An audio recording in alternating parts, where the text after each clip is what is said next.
Hello students, chapter 9 miscellaneous exercise से question number 21 देखिए।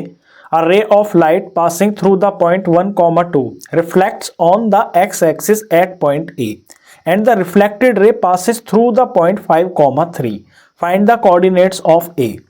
यहाँ पे कोई लाइट की रे है, वो 1, 2 से गुजर रही है और ये आकर एक्स एक्सिस के ऊपर किसी ए पॉइंट के ऊपर टकराती है। फिगर में समझिए, ये एक्स एक्सिस है, इसके ऊपर यहां पे कहीं कोई पॉइंट ए है। इस ए पॉइंट के ऊपर एक लाइट की रे आती है। मान लीजिए इस तरह से आ रही है वो रे,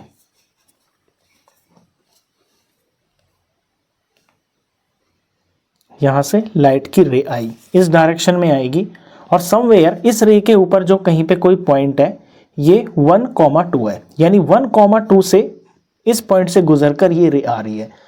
और फिर जब ये यहाँ पे आएगी तो वापस से यही रे जो है रिफ्लेक्ट हो जाएगी। जब ये यहाँ टकरा के वापस से रिफ्लेक्ट होगी तो ये ऐसे वापस चली जाएगी इस डायरेक्शन में। और जब ये वापस जा रही है तो समवेयर कहीं 5, 3 इस पॉइंट से ये गुजर रही है।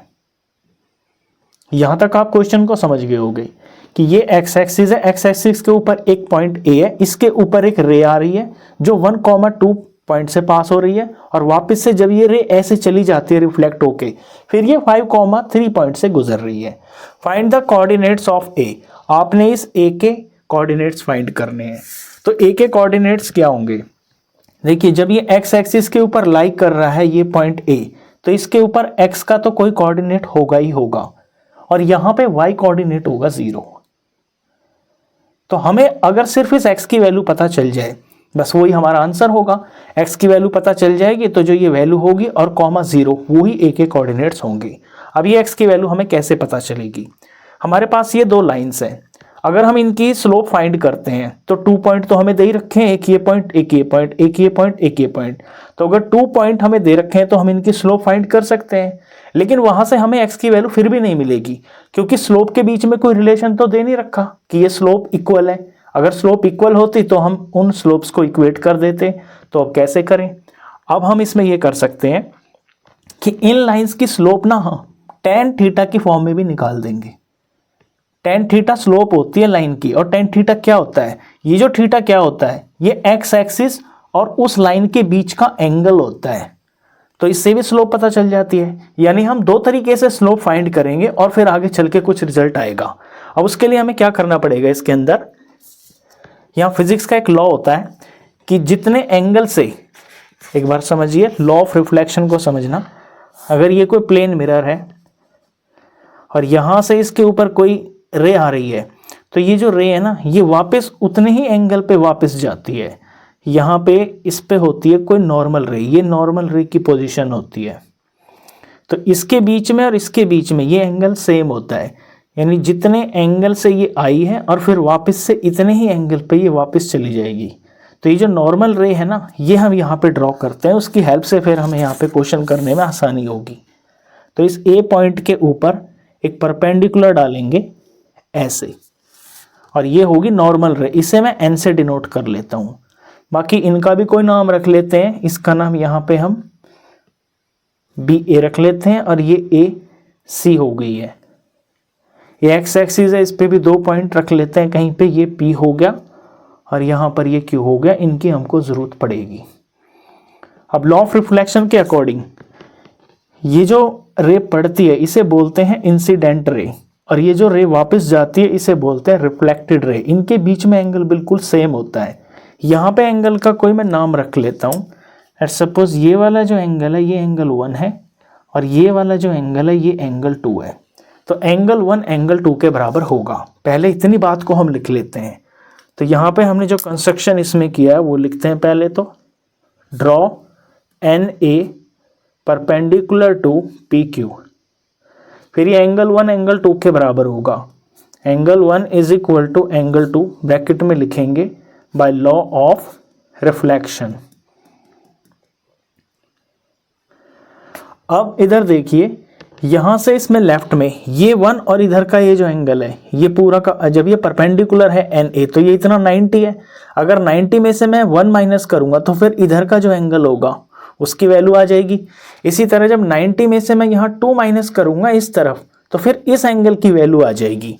इन एंगल्स का मैं कोई नाम रख लेता हूँ, इस तरफ वाले इस एंगल का नाम मैं रख लेता हूँ 3, ये एंगल 3 है और यहाँ से यहाँ तक ये एंगल 4 है। इनकी वैल्यू अब हम निकालेंगे। तो इसी इक्वेशन में मैं इनको 90 डिग्री में से माइनस करूँगा दोनों तरफ। तो 90 degree -1 is equal to 90 degree minus angle 2। जब ऐसा करेंगे तो इस तरफ ये एंगल 4 आ जाएगा और दूसरी तरफ ये एंगल 3 आ जाएगा। यहाँ तक आप बात को समझ गए। अब ये 3 और 4 की मुझे क्या ज़रूरत पड़ेगी, ये बात आप समझना ध्यान से। देखिए जब मैं स्लोप फाइंड करूँगा सी ए की, तो ये है सी, ये है ए और ये है एक्स एक्सिस। तो इसके बीच के जो एंगल है, इसका बीच का जो एंगल है उसकी मेरे को यहाँ पे ज़रूरत पड़ेगी, यानी एंगल 3 की। और ये है बी ए। जब बी ए और एक्स एक्सिस के बीच में मेरे को एंगल पता होगा तभी मैं इस बी ए की स्लोप फाइंड कर पाऊंगा। इसलिए मैंने इन एंगल्स को इस तरह से निकाल के दिखाया है। अब ये जो एंगल 3 है इसे मैं थीटा मान लेता हूं। तो let angle 3 is equal to theta. ये थीटा के बराबर है। तो थीटा यहाँ क्या हो गया है, सी ए क्यू, और हम ऐसे लिख सकते हैं, और जो एंगल सी ए क्यू है ये बराबर हो गया है थीटा, क्योंकि इस एंगल की मेरे को जरूरत पड़ेगी यहाँ पे सी ए का स्लोप फाइंड करने के लिए। सी ए का स्लोप फाइंड करने के लिए सी ए क्यू इस एंगल की जरूरत पड़ेगी। अब मेरे को बी ए का स्लोप फाइंड करने के लिए बी ए क्यू एंगल की जरूरत पड़ेगी। अब बी ए क्यू कितना हो जाएगा उसे समझिए। यहां मेन फिगर में देखिए बी ए क्यू, इसे मैं मार्क करता हूं ये रेड पेन से, इतना वाला एंगल, ये कितना हो जाएगा ये समझिए। यहां पे जो बी ए क्यू है ये हो जाएगा 180 में से ये जो एंगल 4 है ये हम माइनस कर देंगे। 180 क्यों, क्योंकि ये एक स्ट्रेट लाइन है। तो 180 में से जब एंगल 4 माइनस कर देंगे टोटल बी ए क्यू की वैल्यू पता चल जाएगी।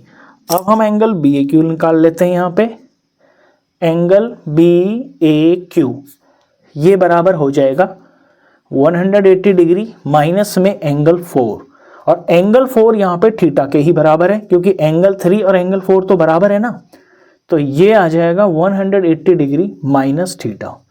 अब ये जो दो एंगल मैंने निकाले हैं ना, इन पे आपको ध्यान देना है। ये वाला जो है और ये वाला जो है, इनकी मेरे को जरूरत पड़ेगी। अब हम slope of C A find करते हैं। स्लोप ऑफ सी ए, देखिए सी ए के और एक्स एक्सिस के बीच में एंगल है थीटा के बराबर सी ए क्यू, तो इसकी स्लोप हो जाएगी tan थीटा। इतना आपको बिल्कुल क्लियर समझ में आ गया। अब स्लोप हम फाइंड कर सकते हैं 2 पॉइंट से भी। हमें यहाँ पे 2 पॉइंट भी तो दे रखे हैं, एक तो ये 5,3 दे रखा है और एक ये वाला ए पॉइंट ये x,0 दे रखा है। तो फॉर्मूला लगा के हम स्लोप फाइंड कर सकते हैं y2 माइनस y1 अपॉन में x2 माइनस x1। इन पॉइंट्स को मैं यहाँ पे लिख लेता हूँ 5,3 और x,0। तो y2 माइनस y1 यानी कि 0 माइनस 3, तो यहाँ लिख लेते हैं 0 माइनस 3 अपॉन में x2 माइनस x1 यानी कि x माइनस 3। तो ये हो जाएगा x माइनस 3 नहीं है ये 5 है, x माइनस 0 माइनस 3, ठीक है, और x माइनस ये 5 है, ये x1 है, x माइनस 5 हो गया। इधर ये -3 अपॉन में x माइनस 5 आ गया। यहाँ पे हम इसको छोड़ देते हैं। ये जो वैल्यू है ये tan थीटा की है। यहाँ तक आपको क्लियर हो गया। अब tan थीटा की ही वैल्यू मैं दोबारा भी निकालूंगा। अब देखिए हम स्लोप फाइंड करेंगे बी ए की। तो स्लोप ऑफ बी ए, जब बी ए की स्लोप फाइंड करेंगे तो बी ए क्यू के बीच में जो एंगल है वो यहाँ पे लिखा जाएगा tan के साथ में, क्योंकि वहाँ का जो थीटा होगा यानी वहाँ का जो एंगल होगा वो लिखना होगा हमें। वो कितना है, जितना ये रेड पार्ट है। तो यहाँ लिखेंगे tan थीटा और थीटा की जगह लिखेंगे हम 180 degree minus theta, 180 degree minus theta.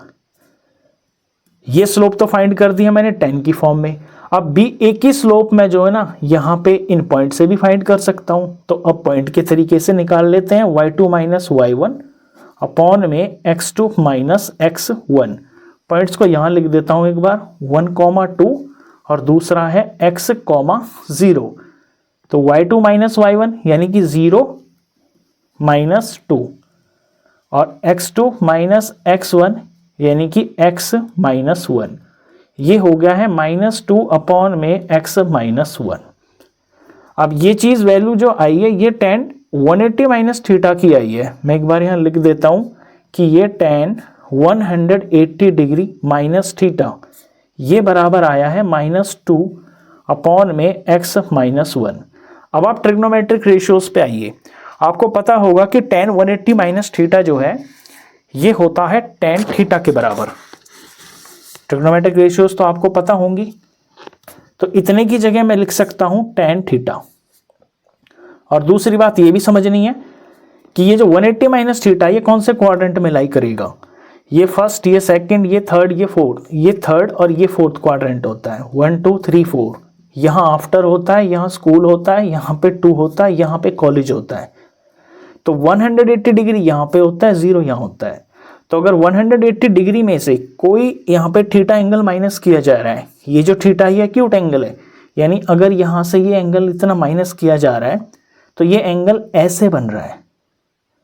जब ये एंगल ऐसे बनेगा तो ये लाई तो सेकंड क्वाड्रेंट में ही करेगा ना, और सेकंड क्वाड्रेंट में एस फॉर साइन और इसका इनवर्स कोसाइन ये सिर्फ पॉजिटिव होते हैं। यानी सेकंड क्वाड्रेंट में जो tan होता है ये नेगेटिव होता है, तो इस tan के आगे ना आपको नेगेटिव भी लगाना है।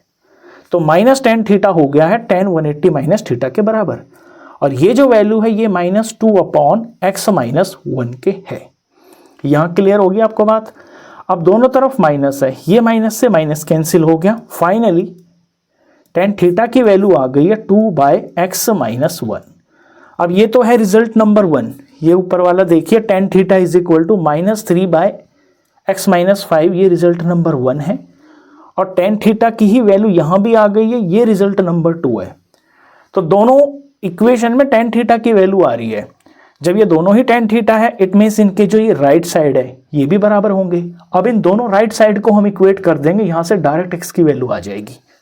तो लिखेंगे इक्वेटिंग 1 and 2, इक्वेटिंग 1 and 2। 1 में है -3/x माइनस 5 और सेकंड में वैल्यू है 2/x माइनस 1। क्रॉस मल्टीप्लाई करते हैं तो -3 की मल्टीप्लाई होगी x माइनस 1 से, इस तरफ 2 की मल्टीप्लाई होगी x माइनस 5 से। ये -3x हो गया, ये -3 इंटू -1 ये प्लस का 3 हो गया, is equal to 2 into X 2x हो गया, और 2 इंटू -5 माइनस का 10 हो गया। x को एक तरफ कर लेते हैं, -3x इधर से ये आ गया -2x, इस तरफ -10, 3 इधर चला गया, माइनस का 3 हो गया, यहाँ -5x हो गया, इज इक्वल टू में यहाँ पे माइनस का 13 हो गया। माइनस दोनों तरफ है, कैंसिल हो गया, तो x की वैल्यू आ गई है 13 अपॉन में 5। बस x ही तो हमको क्वेश्चन के अंदर चाहिए था, बाकी y कोऑर्डिनेट तो हमें पता ही है। आप फिगर को देखिए, ये है a, इसके कोऑर्डिनेट्स हैं x, 0। तो देयरफॉर कोऑर्डिनेट्स ऑफ a बराबर x की जगह पे 13/5 लिखेंगे, और ये y कोऑर्डिनेट तो 0 था ही। ये इस क्वेश्चन का आंसर। क्वेश्चन खत्म।